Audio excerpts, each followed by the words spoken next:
존경하는 국민 여러분, 더불어민주당 대통령 후보 이재명입니다. 이번 첫 토론이 열렸던 날은 45년 전 5.18 계엄군이 광주에 진입하던 날이었습니다.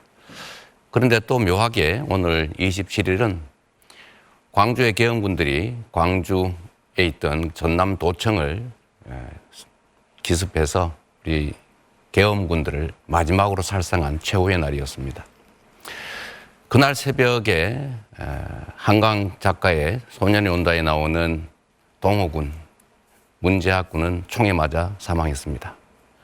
그러나 그 문재학 군은 다시 작년 12월 3일에 우리 국민들로 회생해서 이번 내란을 확고하게 진압하고 있습니다. 총알이 강하지만 투표보다는 약합니다. 국민 주권을 회복하고 내란을 극복하는 이번 선거에 꼭 참여해 주십시오. 네, 국민 여러분, 정치 양극화 지금 심각하지요. 정치는 본질적으로 대화하고 소통하고 상대를 존중하고 인정하고 타협하는 것입니다. 그런데 대한민국에는 일방적으로 자기 주장만 하고 상대를 절멸시키려는, 아예 없애버리는 그런 시도를 하기도 합니다. 가장 대표적인 극단적인 형태가 바로 이번에 계엄이죠. 아예 야당을 전부 말살시켜버리겠다. 대한민국의 모든 권력을 혼자 갖고 영구적으로 그 권력을 누리겠다. 이게 군정을 지도한 군사 쿠데타의 본질입니다. 이런 양극화의 근본 원인은 정치적으로 실력 없는 정치 집단들이 충직하게 실력을 발휘해서 국민들로부터 신임을 받는 게 아니고 노동자와 기업, 동쪽, 서쪽, 남녀, 노소 이런 식으로 장애인, 비장애인 이렇게 갈라가지고 대립, 갈등을 시킨 다음에 그 상대편으로부터 이 지지를 획득하는 이런 어쩌면 게으르고 아주 나쁜 의도에서 시작된 것입니다. 양극화를 극복하는 타협하고 공존하는 정치를 만드는 것은 대통령의 가장 큰 책무입니다. 그래서 대통령이라고 합니다. 소통과 대화, 협치를 복원하겠습니다. 유능한 사람들을 편을 가리지 않고 제대로 쓰겠습니다. 실력을 인정받아서 정치적 지지를 획득하겠습니다. 그리고 야당과 대화하고 인정하겠습니다. 저한테 발언권이 이제 생겼으니까 제가 좀 시작해 보겠습니다. 오늘은 저는 가급적 김문수 후보님과의 논쟁을 좀 끌어가고 싶어요. 제일 중요하니까요. 이 시대의 가장 중요한 과제는 역시 내란 극복이다 그런 생각이 듭니다. 윤석열 대통령은 권력을 독점하겠다, 자신들의 부정비리를 막겠다 이런 일념으로 계엄을 선포했죠. 결론적으로 한번 물어보겠습니다. 계엄 해제를 우리 국민의힘 의원들이 대부분 참여하지 않았어요. 계엄 해제했어야 된다고 보십니까? 하면 안 됐다고 보십니까? 계엄 해제를 빨리 해서 바로 해제가 됐지 않습니까? 아니, 제 말은 그런 결과를 묻는 게 아니라 본인이 그에 대해서 어떤 입장이냐. 계엄은 해제됐어야 된다. 해제하지 저는 않아야 계엄 된다. 자체를 아주 원칙적으로 반대하고요. 알겠습니다. 제가 계엄에 대해서는 뭐 누차 지금 72년도 유신 때도 계엄 때문에 피해를 받고 80년에도 50 때도 제가 계엄 때문에 삼천교육 대상자가 됐습니다. 계엄은 저는 절대 반대고 계엄 해제는 뭐 더 말할 것도 없이 있을 수가 없는 거죠. 제가 몇 바로 가지 더 해제해야죠. 물어보겠습니다. 우선은 그 국회에서 국무위원들 사과할 생각 없느냐, 기립해서 사과해라 그랬을 때 유일하게 일어나지 않으셨거든요. 사과할 생각이 없었던 겁니까? 그런 방식의 사과도 아니고 그냥 그거는 일종의 그런 군중 재판식으로 그 어떤 국무총리를 불러내 가지고 서영교 의원이 사과를 하라 그러면 사과를 했는데 절을 국무총리가 4번이나 했습니다. 사죄의 절을. 그런데 자리에 앉아 있는 의원들이 더불어민주당 중심으로 해서 전부 고함을 지르면서 전 국무위원들이 일어나서 100배 사죄를 하라든지 이거는 일종의 폭력이지. 그건 사과도 아니고 국회도 아니죠. 그런 식으로 하면 안 되죠. 사과할 마음은 있었습니까? 사과는 계엄 자체를 저는 반대한다. 아예 자체를 반대하고. 좋습니다. 그러면 그 다음 단계를 한번 물어보죠. 네. 윤석열 대통령에 대한 탄핵 그리고 파면, 구속에 동의하십니까? 그 뭐 여러 가지 물으셨는데 윤석열 대통령이 지금 파면이 돼 가지고 헌법재판소에서 아예 그 직이 없어졌지 않습니까? 네. 그래서 다만 여기에 이제 탄핵의 과정의 절차상으로 몇 가지 문제가 있었습니다. 그 처음에는 이것이 과연 내란이냐 아니냐 하는 부분을 국회가 냈던 소추장 자체를 스스로 그 부분을 제외한 부분이 있고요. 그다음에 그 외에도 절차상으로 구속장된 문제는 이런 게 있었는데 어떻든 간에 일단 파면이 됐습니다. 그렇기 때문에 우리가 오늘 선거를 하는 거고 제가 그걸 인정하기 때문에 이렇게 후보로 나온 겁니다. 탄핵하는 게 타당했다, 파면하는 게 타당했다 이렇게 생각하신다는 겁니까? 지금 그렇지 않습니까? 검법재판소에서 판결을 난 거니까. 자, 그러면 그럼 물어보겠어요. 네, 하나만. 이 질문까지만 듣도록 하겠습니다. 자, 이거를 마저 물어봐야 되는데 내란 행위가 아니라고 계속 우기시더라고요. 저번에 우리 권의원 후보님 질문할 때 이게 어떻게 내란이 아닐 수가 있냐. 전시사변 그거 아니었잖아요. 절차 안 지켰잖아요. 국무회의도 하지 않았고 제대로 통지도 하지 않았고 국회를 침탈했고 국민기본권을 이유 없이 제한했잖아요. 이게 내란이 아니면 대체 어떤 게 내란입니까? 내란이 아니라고 말한 적이 없고요. 내란죄에 대한 재판은 지금 서울중앙지법에서 진행 중이니까 그 재판 결과에 따라서 판단을 해야 되지. 지금 우리 이재명 대표는 계엄을 하는 게 잘못이다 이렇게 말해야 되는데 무조건 처음부터 내란이라고 합니다. 그게 내란인지 아닌지는 형법에 의해서 판결이 나야지. 왜 계엄을 내란이라고 바로 대입을 해서 내란범이라고 그러고 우리 보고 내란 동조범이라고 그러고 그런 것은 정말 언어 폭력이죠. 있을 수 없죠. 계엄은 계엄이고 내란은 내란이고 다른 거죠. 그런데 그런 것을 막 섞어서 무조건 상대를 내란범이다. 또 우리는 내란하고 아무 상관도 없는 사람도 내란 공범이다. 동조자다. 이런 식으로 말하는 것은 정말 심각한 언어 폭력이라고 저는 생각합니다. 네, 여기서 잠시 사회자가 우리 김문수 후보께서 제가 소수성을 성소수라고 잘못 표현한 그걸 꼬투리 잡아서 제가 소수성을 30% 할당한다고 얘기한다고 저를 비난하시던데 그건 한참 몇 년 전에 다 해명한 거니까 앞으로는 좀 그러지 않으시면 좋겠고요. 자, 발언할 기회를 얻었으니까 이준석 후보한테 좀 하나 물어볼게요. 저번에 답변하신 거와 관련이 있는데 그날 그 계엄 해제하는 날 거기서 정족수가 찼으니까 자기는 뭐 다투고 있었다 뭐 그런 취지예요. 그런데 이거 정말 중요한 국가지 대사 아닙니까? 강남에서 술 드시다가 바로 국회로 온 것도 아니고 집에 가서 옷 갈아입고 샤워하고 그러고 지금 국회에 와서 다시 또 확인하면서 안 들어가고 그 다툼하면서 시간을 보냈다는 거잖아요. 다른 사람들은 국민들은 슬리퍼 신고 막 슈퍼 나왔다가 우다닥 이 국회로 딱 쫓아온 사람도 있고 옷도 제대로 못 입고 온 사람들이 많았고 의원들 중에도 화장도 못한 여성 의원들이 그냥 국회로 바로 쫓아와서 담 넘고 여성들이 했는데 이준석 후보는 술 드시다가 그때 알아서 집에 가서 샤워하고 거기서 이렇게 시간 끌고 있었다는 게 도저히 납득이 안 되는데 해명을 한번 해봐 주시죠. 집에 가까운 위치에 있었고 그리고 식사 자리에 있던 다른 의원도 똑같이 했습니다. 그리고 제가 말씀드리지만은 제가 안 들어가려고 했다는 말씀은 허위 사실입니다. 제가 들어가려고 노력하던 모습이 다 찍혀 있는 것이고요. 담을 넘느냐 이런 문제 같은 경우에는 그 자리에 민주당 의원도 있었습니다. 4명의 의원이 같이 있었는데 국회 경비대가 담을 차단한 상황이었고 저는 거기에서 계속 들어가려고 하는 모습이 영상에 남아있는 것인데 안 들어가려고 했다? 무슨 허위 사실을 주장하시는 겁니까? 거기서 말다툼을 하고 있을 때 옆에 누군가가 의원님 담 넘어서 들어가셔야 됩니다 하니까 시끄러 임마 이러면서 말 막았잖아요. 그때는 다른 이미 사람들은 표결이 거기 끝난 있다가 뒤였습니다. 넘어서 옆으로 해서 담을 넘어갔거든요. 그때는 이미 표결이 끝난 뒤였습니다. 글쎄, 한참 그거는- 뒤였습니다. 그래서 제가 물어보는 핵심은 왜 집에까지 가서 샤워하고 옷 갈아입고 너무 여유롭지 않았냐 그 말씀 드리는 거예요. 똑같은 이유라면 제가 지난번에 말씀드린 것처럼 그럼 그때 들어오지 않은 민주당 의원 17명은 어떤 분들입니까? 남 얘기하지 말고 본인 얘기를 해보세요. 아니요. 같은 기준을 적용하셔야죠. 아니 내가 물어본 건 본인 얘기예요.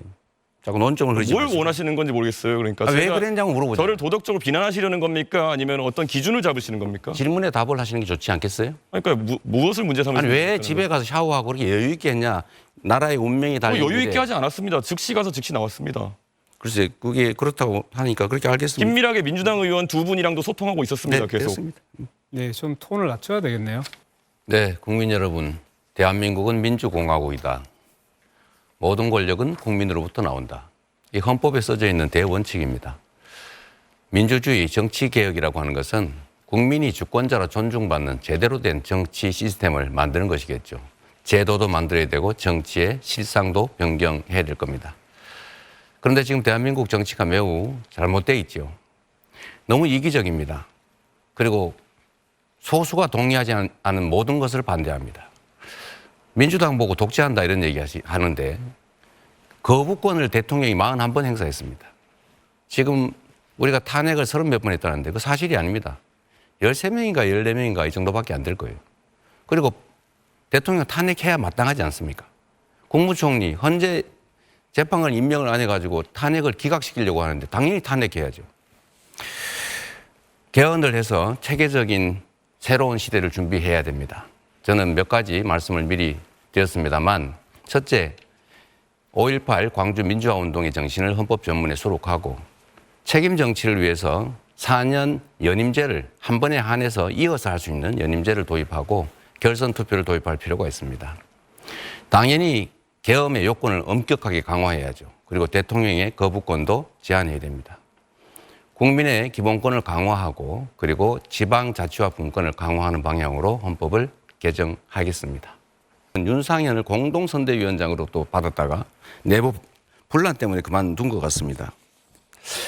그러다 보니까 우리 윤석열 대통령께서 탈당을 하라, 제명하거나 이런 말 한마디도 못 하시고 윤 대통령이 탈당을 하면서 김문수 후보 도와서 당선시켜달라 뭐 이런 얘기도 하시고 의원들한테 전화해서 김문수 후보 도우라고 지시도 하고 그랬던 것 같습니다. 이런 걸 보면 김문수 후보는 내란 세력 그 자체, 그 일원 또는 최소한 내란 세력을 비호하는 비호 세력으로 보여요. 그래서 이런 의문들이 있습니다. 김문수 후보는 윤석열 아바타다. 김문수 후보가 당선이 되면 상황 윤석열이 즉 반란수계가 귀환한다. 그런 걱정을 하는 사람들이 있는데 이에 대해서 어떻게 생각하십니까? 전혀 근거 없는 말씀을 하시고 있고요. 제가 그 말씀을 그대로 말씀드리면 우리 이재명 후보야말로 부패, 부정, 비리, 범죄의 우두머리. 바로 그 비판을 벗어날 수가 없고 그러한 비판을 받을 수밖에 없는 것은 다 이 재판에서 나와 있는 거고요. 다 공소장이나 판결문이 나와 있는 거고. 충분히 들었습니다. 저에 대한 거는 그냥 주장입니다. 자, 하나 또 물어볼게요. 네. 우리가 민주당이 군사 쿠데타 이런 뭐 또는 학살, 고문 이런 반인권 범죄, 국가 폭력 범죄에 대해서는 공소시효를 배제해서 낫지 처벌하는 것처럼 그가 살아있는 한 반드시 처벌하자. 이런 법을 만들었더니 국민이 반대했고 심지어 거부권 행사했거든요. 이런 법에 대해서 거부권 행사하실 겁니까? 저는 그러한 취지의 법이라면 당연히 제가 앞장서서 오히려 할 겁니다. 저는 오히려 지금 이재명 후보 같이 이렇게 많은 재판을 받는 분이 다 자기 재판을 안 받도록 하고 또 그 재판하는 대법원장까지도 탄핵, 특검, 청문회 부르는 이런 분이야말로 정계를 영구 은퇴시키도록 법을 발의해서 반드시 통과시키도록 하겠습니다. 네, 감사드립니다. 뭐 입장이 다르더라도 좋은 일을 같이 하는 것은 바람직하죠. 하나 더 여쭤보겠습니다. 내란 행위에 대해서 지금 구속돼 가지고 재판을 받고 있잖아요. 저는 뭐 우리 국민들이 그날 밤에 두 눈을 뜨고 똑똑히 봤기 때문에 이건 내란 행위를 부정하는 것은 불가능하다고 봐요. 이 내란죄로 유죄를 받으면 윤석열 전 대통령 사면하실 겁니까? 거기에 대해서는 전혀 맞지 않는 질문을 하고 있습니다. 전혀 아직 재판 이제 시작한 사람을 보고 벌써 사면할 거냐 이런 문은 그런 질문은 성립하지도 않고 맞지 않는 질문입니다. 오히려 그러면 제가 이제 묻습니다. 그럼 이재명 후보가 대통령이 되면은 자기가 지은 죄에 대해서 5가지 지금 재판받는 거 전부 셀프 사면할 겁니까? 그건 이론적으로 불가능하죠. 자, 하나 마지막으로 묻겠습니다. 제가 저번에도 물었는데 윤석열과 단절하겠느냐 끝까지 대답 안 했거든요. 정말로 윤석열과 단절 안 할 겁니까? 윤석열 대통령은 이미 탈당해서요. 저하고 단절이 아니라 뭐 아무 관계가 없습니다. 그래서 이미 본인이 스스로 다 당을 떠나고 스스로 아무렇게 말을 돌리지 마시고 지금도 관계가 있는데 단절할 거냐를 물었습니다. 단절이 아니라 이미 없는데 뭐 단절을 있어야 단절을 하는데 없습니다. 뭐 무슨 관계가 있어야 단절을 안 하겠다, 회피하겠다 이렇게 저는 단절이라는 이해하겠습니다. 거는 누가 관계가 있을 때 단절하는 건데. 네, 이재명 후보의 주도권 토론 시간 여기서 마무리. 네, 국민 여러분, 국가는 국민을 위해서 존재합니다. 외교 역시도 국민들의 더 나은 삶, 국가적 이익을 위해서 존재하는 것입니다. 지금 외교 상황이 매우 안 좋습니다. 특히 작년 12월 3일에 내란 사태 때문에 외교 공백이 발생하고 있습니다. 지금 국제사회의 불안정성이 상당히 높습니다. 우선은 미국의 보호주의, 자국 우선주의, 그리고 러시아의 군사력 강화, 중국의 군사력 강화, 러시아의 북한 접근, 또 일본과의 관계 등등 상당히 매우 복잡합니다. 저는 대한민국 외교의 근간은 한미동맹이라고 생각합니다. 한미동맹을 실질적으로, 포괄적으로, 점진적으로, 미래지향적으로 발전시켜야 되는 것은 맞습니다. 그리고 그 기초 위에 한미일 협력도 필요하죠. 한미일 협력의 내용은 당연히 안보, 기술, 문화, 환경 뭐 등 여러 가지 있을 겁니다. 그리고 중국과 러시아의 관계를 도외시하면 안 됩니다. 매우 중요한 한 부분이기 때문에 적정하게 잘 관리할 필요가 있다. 지금처럼 불필요하게 적대화할 필요는 없겠다고 생각을 합니다. 그리고 한반도의 평화와 안정이 매우 중요합니다. 대한민국의 군사력 수준은 세계 5위, 그리고 대한민국의 국방비가 북한의 GDP 2배에 달합니다. 이런 강력한 군사력 위에 대화, 협력, 평화가 꼭 필요합니다. 즉흥적으로 기분에 따라서 진영의 편을 들어서 우왕좌왕한다든지 감정적인 표현을 한다든지 이러면 매우 위험해진다라는 말씀을 먼저 드립니다. 우리 권영구 후보님, 네. 저는 이 안보라고 하는 것을 이렇게 생각해요. 싸워서 이기는 건 하책이다. 다 부서지고 엄청나게 살상당하고 난 다음에 이기면 뭐 하겠냐. 뭐 지는 것보다는 낫겠죠. 그다음 그거보다는 나은 게 싸우지 않고 이기는 거죠. 그러나 이것도 중책에 불과합니다. 진짜 중요한 것은 싸울 필요가 없는 상태를 만드는 거죠. 그걸 소위 평화 상태라고 합니다. 그런데 지금 국민의힘 정권 또 국민의힘 인사들을 보면 힘자랑을 많이 하려고 해요. 말씀드린 것처럼 대한민국의 군사력 수준은 세계 5위고 한미동맹이라고 하는 강력한 또 지지가 있죠. 그러면 이 강력한 군사력과 국방력을 가지고 계속 겁을 주고 막 싸우려고 할 게 아니라 국방력으로 북한 억지력은 가지되 북한과 대화하고 소통하고 그리고 같이 살 수 있는 공존, 공영의 길을 찾아서 평화롭게 공존하는 게 정말로 중요하지 않습니까? 이걸 우리는 햇볕 정책이라고 주로 불렀는데 좀 어떻게 생각하세요? 네, 제가 이번 대선 기간 동안에 접경지를 두 곳을 들렸습니다. 파주하고 철원입니다. 그런데 그분들이 대남방송 그리고 오물풍선 네.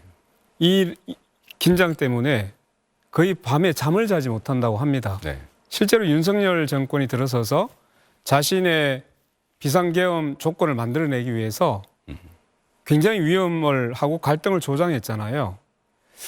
여기에 대해서 정말로 국민의힘 김문수 후보께서는 사죄해야 된다고 저는 생각합니다.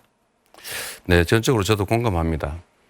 국민의힘이 하는 방식을 보면 그 정말로 국민과 국가 전체를 생각하지 않아요.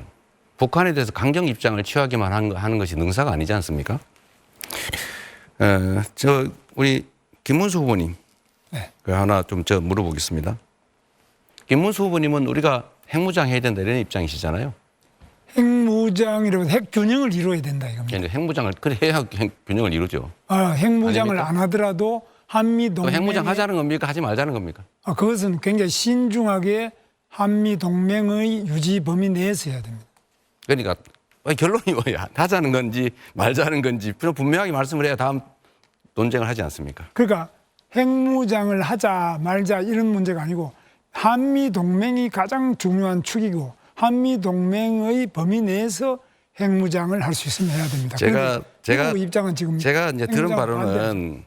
우리 김문수 후보님은 매우 과격하시잖아요. 뭐 그런데 저는 핵무장 해야 된다고 여기저기 주장하신 걸로 알거든요. 지금은 아닙니까?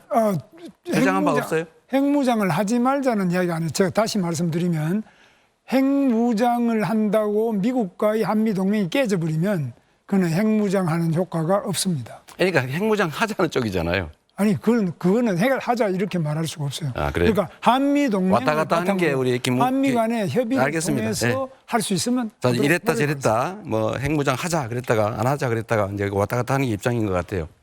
그러면 하나 더 물어보겠습니다. 핵 잠재력 확보를 공약했어요? 그렇습니다. 핵 잠재력 확보가 뭔지 혹시 설명해 줄 수 있어요? 핵 잠재력 확보라는 거는 이제 플루토늄을 재처리한다든지 우라늄 농축을 높인다든지 하는 것, 이것도 한미 원자력 협정에 의해서 제한이 돼 있기 때문에 이 부분을 제가 대통령이 되면 바로 트럼프 대통령 만나서 일본 수준의 재처리 제가 하도록. 지금 말씀하신 거 제가 조금 교정을 해드리면 플루토늄을 재처리하는 게 아니고요. 사용 후 핵 연료를 재처리해서 플루토늄을 추출하는 겁니다. 네. 그리고 핵 연료 주기를 완성한다고 해서 우라늄 농축 권한을 우리가 부여받고 그걸 사용한 다음에 사용 후 핵 폐기물 처리해서 플루토늄을 추출하고 축약해서 관리한다, 이런 의미라는 거 말씀을 드리겠습니다. 정확한 의미를 잘 모르시는 것 같아서요. 모른다고. 자, 하나 물어보겠습니다. 제가 모른다는 거를 저는 원자력 발전소와 하겠습니다. 플루토늄 처리하는 데든지 규칙을 농축하는 데 지켜가면서 다 하시면 가봐서 주도권 토론이므로 질문하면 네. 됩니다. 질문하면 좀 답을 해주세요. 미국과의 핵 공유 또 전술핵 재배치 공약하셨죠? 그렇습니다. 맞습니까? 맞습니다. 지금 핵 공유를 미국이 안 한다는 게 원칙적인 입장인데 그런 공약이 실행 가능합니까? 실현 가능하고 그것을 위해서 한미 간의 정상회담을 통해서 신뢰를 통해서 하는데 핵 공유의 방식도 다양합니다.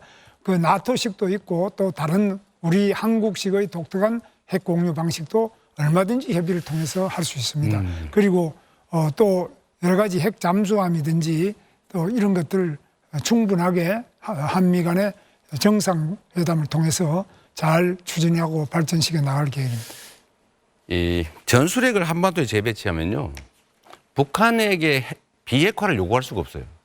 한반도 비핵화가 대한민국의 합의된 정책 아닙니까? 그런데 우리가 핵을 여기다 설치해 놓으면 북한 보고 비핵화해라 할 수가 없는 것 같고요. 또 한 가지는 지금 한국의 핵무장 시도를 의심을 해가지고 북한이, 미국이 이거 민감 국가를 지정했다는 그런 설도 있는데, 이런 식으로 예를 들면 말씀하신 것처럼 핵 잠재력을 확보하겠다 이렇게 얘기를 하면 미국이 계속 의심을 해서 사실은 그런 길도 봉쇄가 되죠. 그래서 저는 드리고 싶은 말씀이 실행 가능한 얘기를 하자. 미국이 수용 가능한 걸 하자. 그리고 이런 식으로 그냥 되는 대로 던지고 여기서는 핵무장 얘기했다, 저기 가서는 또 핵 잠재력 확보 뭐 이런 얘기했다, 왔다 갔다 하시는 거 바람직하지 않다, 이 지적을 드립니다. 네, 이재명 후보의 주도권 토론 여기서 마무리하고. 네, 국민 여러분 참 아쉽습니다. 정책 토론으로 우리 국민들께 희망을 드려야 되는데 마치 뒷담화하는 자리 같이 되어버렸습니다. 죄송합니다. 우리 국민들께서는 기득권자들이 만든 위기를 언제나 국민들의 힘으로 이겨내왔습니다. IMF도, 그리고 박근혜 국정농단도, 그리고 작년에 12월 3일에 군사 쿠데타도 우리 국민들의 힘으로 이겨내왔고 이겨내는 중입니다.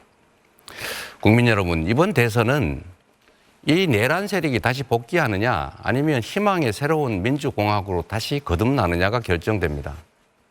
투표가 총알보다 강하다는 것을, 이 나라의 주인이 국민이라는 것을 꼭 보여주십시오. 그리고 국민 여러분, 정말로 열심히 준비했습니다.